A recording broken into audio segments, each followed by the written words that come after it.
Так, саламатсыздар урматтуу мекендештер. Бүгүн биздин кезектеги эфирибиз башталды. Подписчиктер азыр эфирге кирип жатышат. Мына активдүү. Алгачкы суроону Дастан Исмайлов берсин. Андан кийин 640.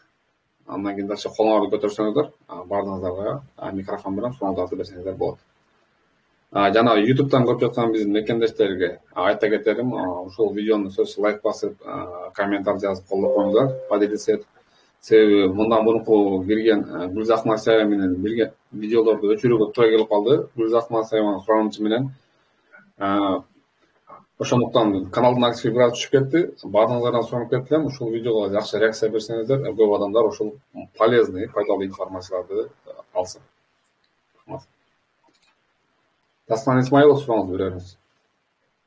Андан кийин 640. Алло, саламатсыздарбы? Угатасыздарбы? Угатабыз. Менде мынау 3 суроом бар эле да. Биринчиси самозанятый дегенчи, мынау самозанятый дегенде кылса болобу? Мисалы мен Кыргызстандан келип, бизде мынау жумушубузда вообще трудовой договор кылбай жатат да. Анан ошол самозанятый кылып эле өзүм иштесемби деп ойлогом. Анан экинчи суроом мынау Сахарова боюнча. Мисалы азыр өтүп келсек, анан канча айга чейин действовать этет? Мисалы кирип, мисалы 1 жылга чейин действовать этеби? Анан кандай болот? Или азыр өтүп, анан 3 айдан кийин кайра кирип чыксак, дагы 3 айдан кийин өтүш керек болобу? Или кандай болот?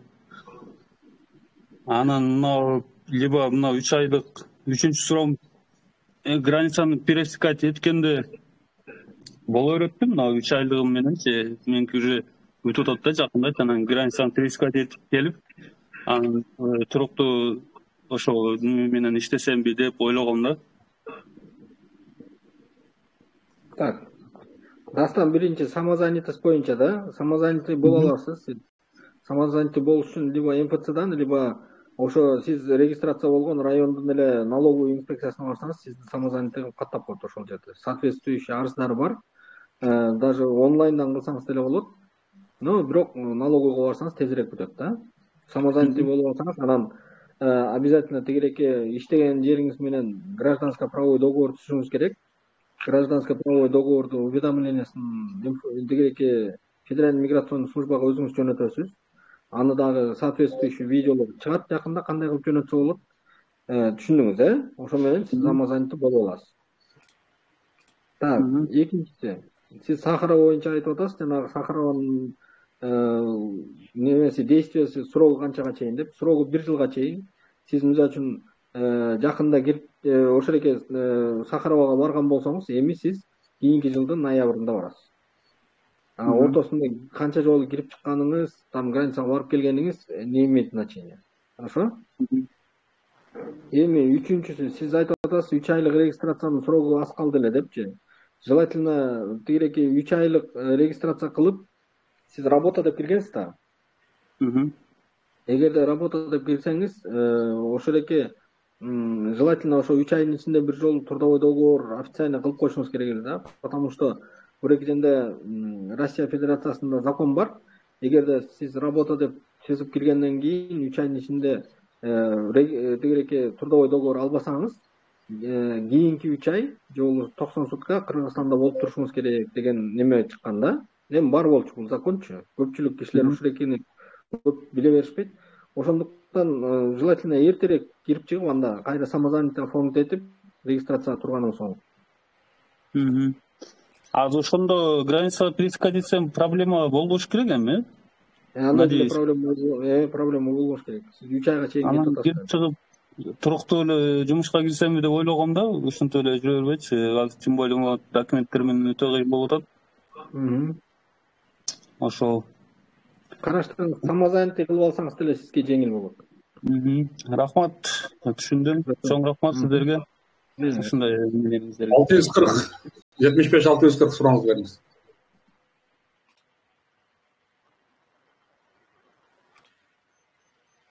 Так. Угулуп жатабы?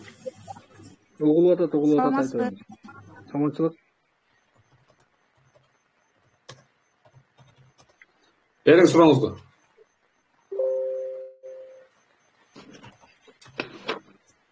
эжеке угуп атабыз, айта бериңиз. Микрофонду басып алып берсеңиз, угулбай Мен кагазын албай калыпмын да. Ал эч кандай роль ойнобойбу? Жок, отуруңуз, эжеке башынан бериңиз сурооңузду, аягын эле угуп. Сахаровага барып өтүп келдим. 9-октябрда барып, зеленый картасын алып келдим. Бирок мага мед книжкасын, жанагындай печать басылган кагаздарын албапмын да. Берген жок. Ал эч кандай тиешеси жокпу эмнеге? Документтерге. Бирок мен кече жакында 9 айга продление кылдым ошол зеленый карта менен эле. Негизи ал тигиреки анализдердин результаттарын алып алыптырсыз да, сиз туура айтамбы? Ооба. Желательно алып коюш керек эле, но бирок алар автоматически зеленый картага өзлөрү дагы киргизет да, негизичи. Ошолекин эгерде ошо сиздин анализдериңиз нормальный болгондон кийин гана ошолеки зеленый карта берилет да, мындайча айтканда. Анда ойлонбой койсом деле болот экен да көп деле. Эми көп деле неметпей койсоңуз болот, бирок кийин мисалы үчүн эми башка организацияга кирип, сиз тигиреке жанагы неме жазып атасызбы? Санкнижка. Ооба. Ошол санкнижка керек болот да. Ооба, мен медсмотрдон өтүп болгом, санкнижкаларым бар бардыгы. Анда ал кагаздардын деле сизге көп деле немеси. Чоң рахмат. Так, нет, сурооңузду бериңиз. Нет,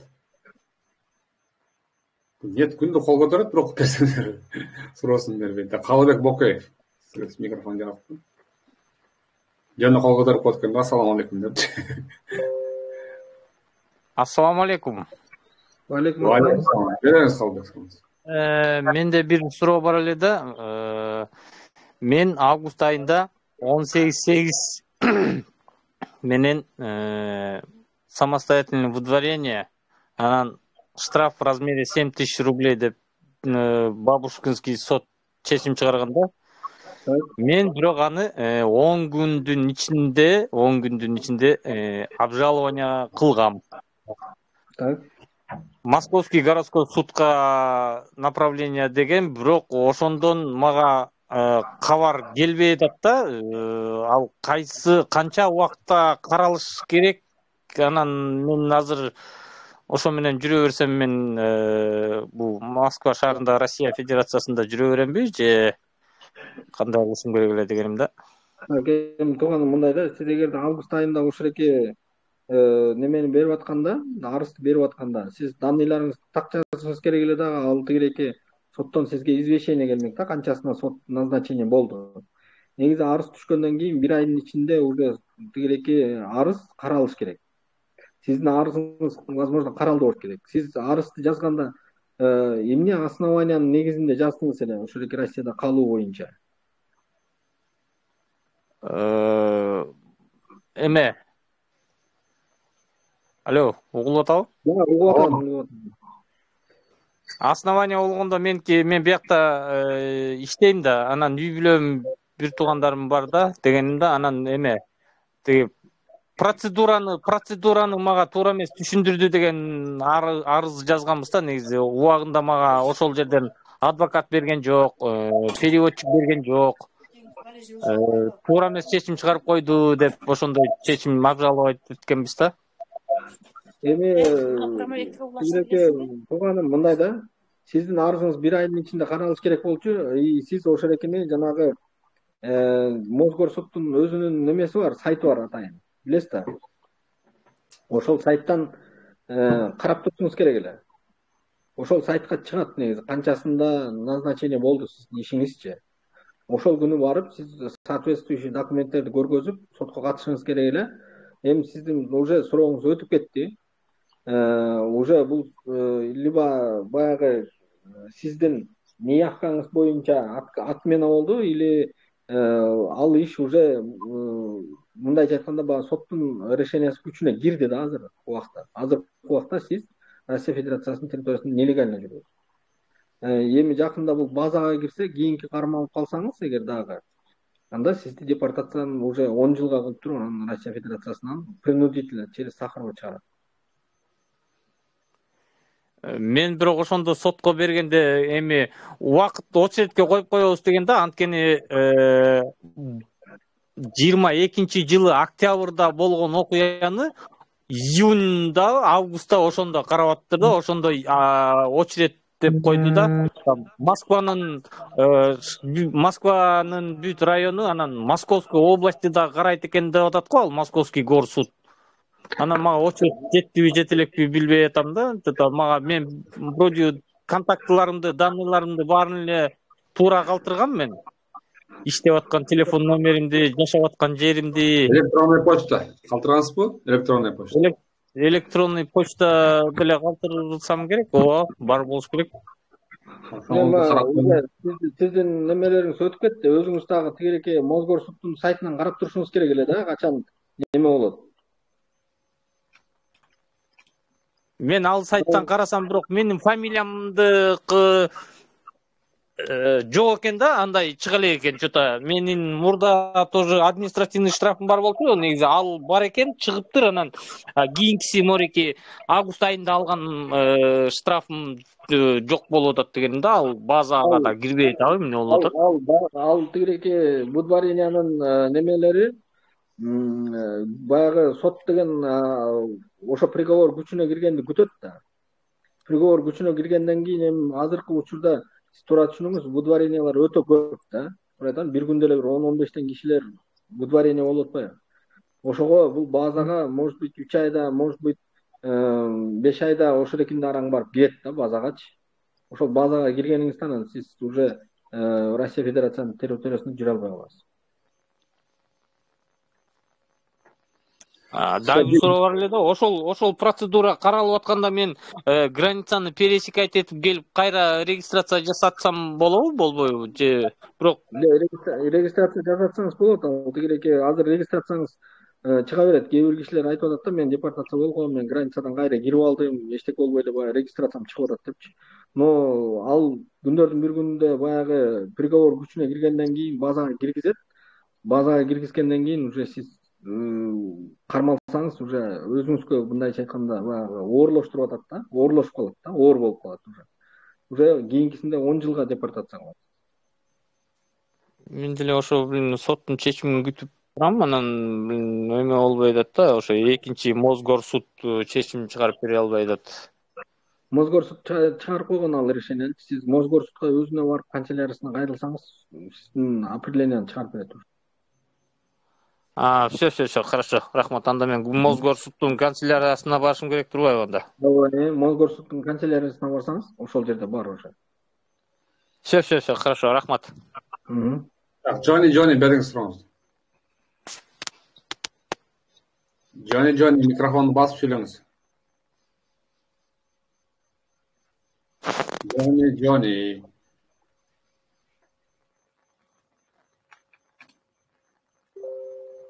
Жанатан бери сурап аткан эми.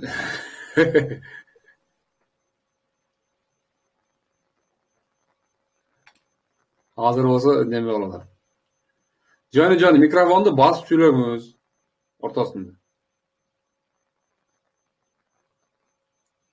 Так, кийин суроо бере тургандар барбы? Колуңарды көтөргүлө. Микрофоңарды жагам. Айгүл сен сами сакла жок, башка эч кимде жок эме суроо. Анда комментарийде суроолор өтөйлү, эгер эч кимде жок болсо.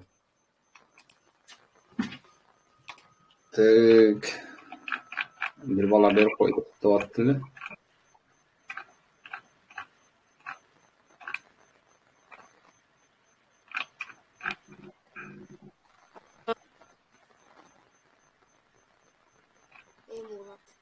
Assalamu alaikum. Алейкум салам, бериңиз сурооңузду. Мен 6 декабрда Москвага келдим да, анан 26-сынан кийин кайра Москвага барамын. Былтыр 2023 январда Сахаровадан өткөнмүн. Эми барсам Сахаровадан өтөмбү же өтпөймбү? Өтө бересиз. Жаңы эле келген турбайсызбы? Өтө бересиз. 30 күн сурап барат. Былтыркы январда кылган Сахарова жарабайбы? Жок, жарабайт. Уже 1 жыл болду да экен. Анда как положено багында медицинадан өтүшүбүз керек экен да, ошондойбу? Ооба. 3 айга чейин, 3 айдан кийин өсө деле боло берет. 1 ай экен, 1 ай. 3 ай деген жок. Ооба. Макул, рахмат. Рахмат. Бирок кошуп албай атам дейт азыр. Ошону.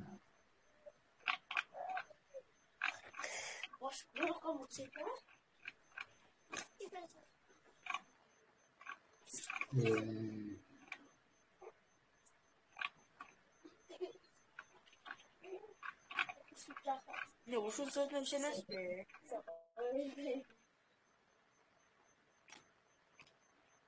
Ким? Назгүл кол көтөрдү. Назгүл сурооңузду бере бериңиз. Алло, саламатсыздарбы? Саламатсызбы? Менде мындай суроо бар эле да. Былтыр декабрда Сахарова бардым эле. 1 жыл болуп калды.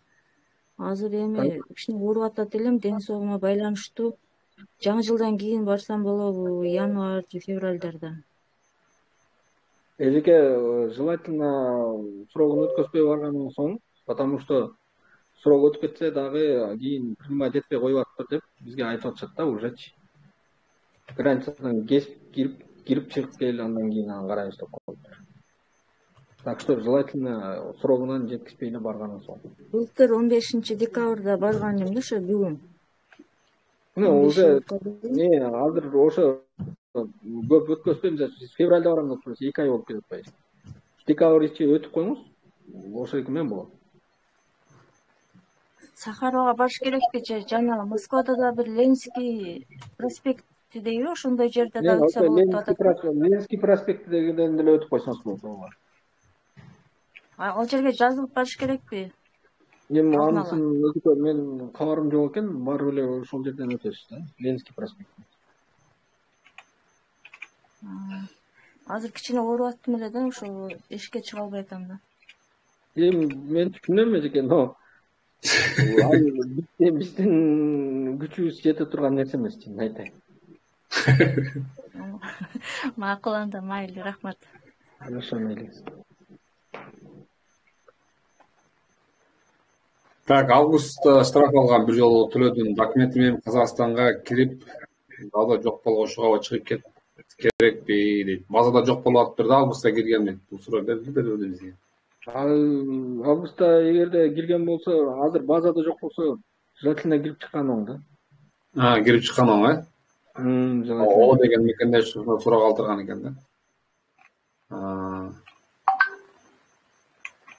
Бир бала берип койгула, мен сурооңо мен катыша албай калам деп жазды да, ошо ондуктан кайсы болот экен.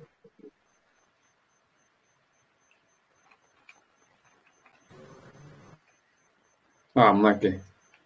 Дастан бериптир мунусун. Дастан бул суроону бериптир. Урматтуу мекендештер, эгер эч кимде суроо жок болсо, бирөө мелдерге эч эле кире албай атат да.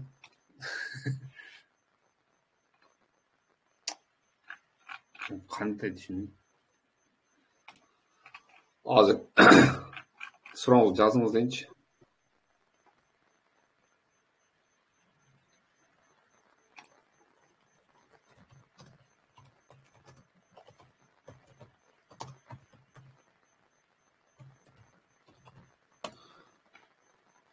Биздин каналдагы суроолорду мен ойлойм, Мирлан байке уже бардыгын текшерип бүттүк, эми баягы режим көтсөк болот. Неме коюп жүрүп. Анан кийин саат мынчадан деп заранее немеге койсок болот да. Пока жаңы биздин YouTube'дагы видеолорубузду азыр чыгарабыз эми. Кече чыгарган тарткан видеону түз эфирде 2 видео кылып чыгарам да. Жарым сааттанчы. Дагы видео кылып чыгарсак, андан кийин жаңы подписчиктер келет, анан ошондо суроолор пайда болот да. Хорошо. Анан эме кайра жеңил болуп калды, жакшы болуп. Суроосын жазсын эже, анан кийин эме кылабыз. Берип коелу, менимче бүгүнкү эфирди эрте эле жыйынтыгак болот экен. Анда абдан жакшы. Суроолор берилип бүттүр да почти. Азыр суроосун жазсын, анан ошо суроого жооп берип коелу, ошо менен завершим.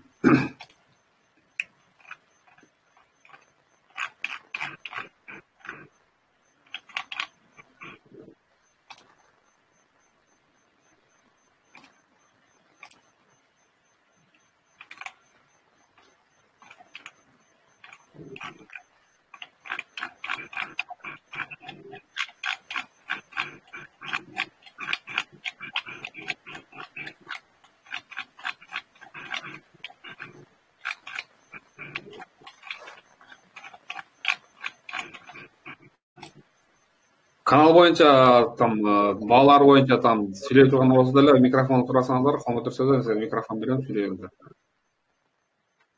Калат мекендештер, пока убакыт бар. Комментарий жазышып отуруп, ушуну түз эфирде берип үйрөнүшүбүз керек да.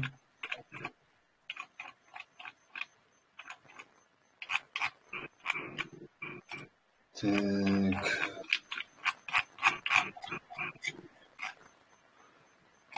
Кыскасы ал эже кошулдуңар ким экен ошол? Эмнегер колуңарды көтөрүп койсоңор, микрофонду басып, кнопканы. Мен микрофон берем, анан соңула бересиздер. Гидошет, скорее всего, ал эжечи.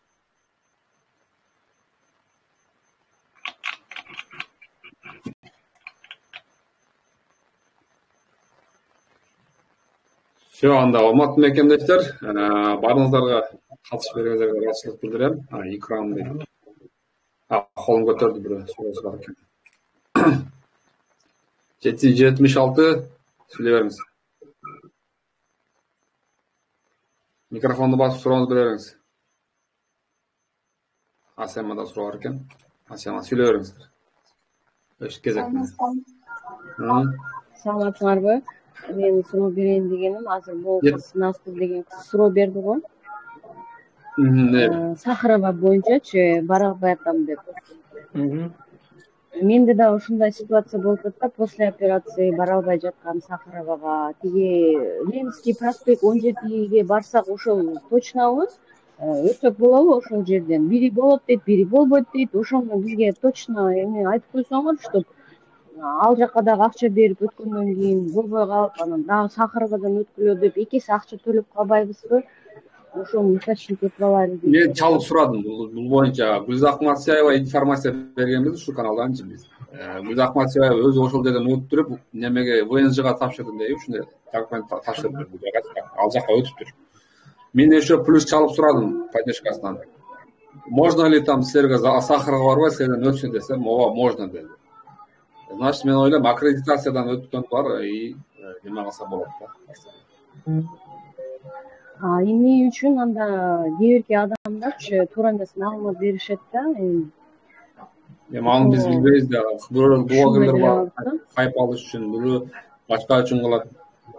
Азында Мирлан Байка деле азыр болот деп айта албайт. Бул киши так маалымат жок, аккредитациясы барбы, аккредитациядан өткөнбү. Ошон үчүн бул кишини азыр жарга такай берген болбойт да.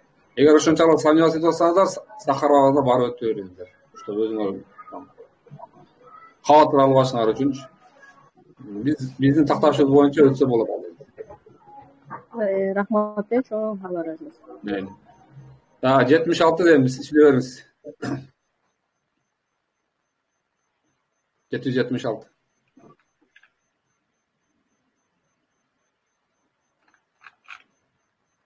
Так, булар бүтүп калды.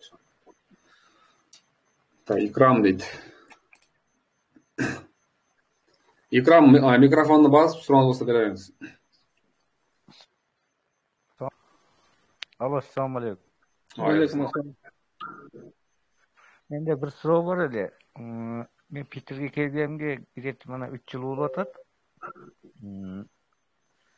Мени регистрацияга 1-2 жолу койгонмун. Өткөн жылдан бери регистрациям жок болду да, ошол фаршовка менен жүрөм азырчы. Ошону мен регистрация кылсам болобу, штрафын төлөп? Өткөн жылы бир жолу штраф төлөгөнмүн менчи.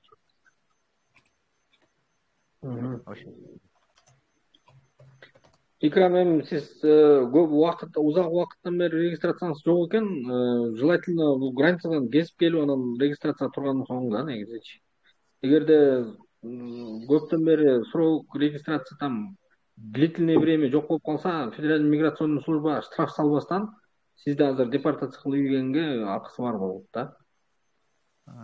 Итак, мындай жөн эле болбойт. Азыр кандай жол менен болсо дейле регистрация койгонго болбойт, значит.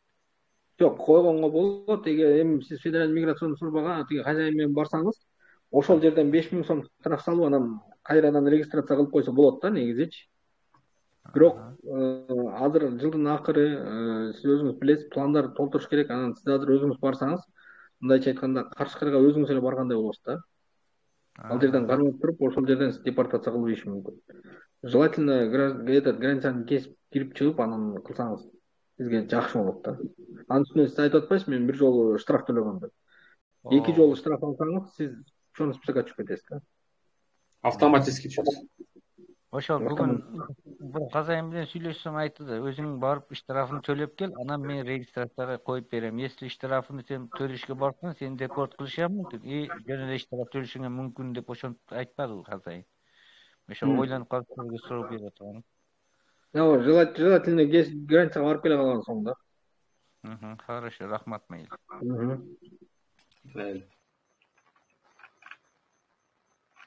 Так, Валберсечтен турдуу долбоор жок дейт. Бир мекенде ушундай Сахарова менен суроо берип атат.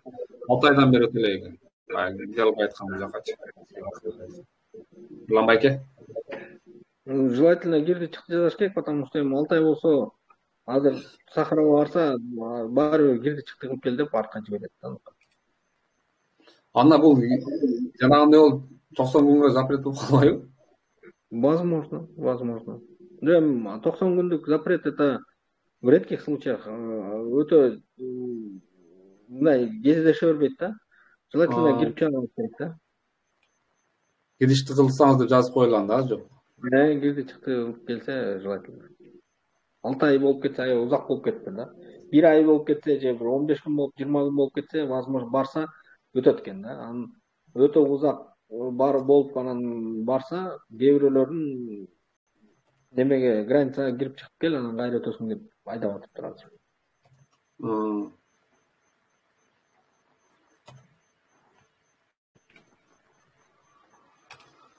Все, анда урматтуу мекендештер, менде бүгүн биринчи жолу болуп атат, ушу 6 айдан бери түзөтүп иштечүп, что суроо жок да, адамдар көп, бирок суроо жок да. Маалыматтарды берип неме кылсак да болот экен. Биз 2-3 күндө эле ошентип подряд өтүп койсок, значит, напряжениени снять эттик да. Эми жаңы подписчиктерди кошушубуз керек. Урматтуу мекендештер, мен азыр эфир бүткөндөн кийин дагы ошондой ссылканы коем, объявление, ошону таратып коюңуздар, группаларга, что подписчиктер көрсүн деп. Мирлан байке, сизге рахмат катышып бергениңизге. Эс алыңыз. Эртең убактыңыз болсо дагы заранее байланышабыз, Хорошо. Мейли болду.